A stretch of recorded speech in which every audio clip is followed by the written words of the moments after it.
சரண் Krishna YouTube சேனலுக்கு உங்களை அன்புடன் வரவேற்கின்றேன். குலதெய்வ சக்தி உள்ளவர்களுக்கு மட்டுமே இது போன்ற கனவுகள் வரும். அது என்ன கனவு, எப்படி வரும் அப்படிங்கிறத பற்றி தான் இந்த வீடியோவில் நம்ம தெளிவாக பார்க்க போகிறோம். நம்ம சேனலில் உள்ள வீடியோவை ஃபஸ்ட் டைம் நீங்கள் பார்க்குறீங்க அப்படின்னா மறக்காமல் நம்ம சேனலை சப்ஸ்கிரைப் பண்ணி வச்சுக்கோங்க.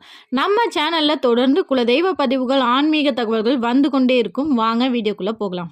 குலதெய்வ சக்தி உள்ளவர்கள் அப்படின்னோடனே சாமி ஆடுவாங்களா, அவங்க மேலே சாமி வருமா, சாமி வந்தால் மட்டும்தான் அவங்களுக்கு குலதெய்வ சக்தி இருக்கா, அவங்களுக்கு மட்டும்தான் தெய்வ சக்தி இருக்கா அப்படின்னு பலரும் கேள்வி கேட்பாங்க. கண்டிப்பாக குலதெய்வ சக்தி ஒருத்தருக்கு மேலே இருக்குது, குலதெய்வ சக்தி நிறைஞ்சிருக்கு அவருக்கு அப்படின்னா கண்டிப்பாக அவருக்கு சாமி வரணும், அவர் சாமி ஆடணும் அப்படிங்கிற அவசியம் இல்லை. குலதெய்வ வழிபாட்டை எந்த குடும்பம் முறையாக மேற்கொள்கின்றதோ அந்த குடும்பத்தில் ஒருத்தருக்கு கட்டாயம் குலதெய்வத்தின் பரிபூர்ண அருள் நிறைஞ்சிருக்கும். அவங்களுக்கு இது போன்ற கனவுகள் தாராளமாக வரலாம். ஒரு குடும்பத்தில் நல்ல விஷயம் நடக்க போய் ஃபுல் வீடியோ லிங்க் கீழே உள்ள ப்ளே பட்டனில் இருக்குது.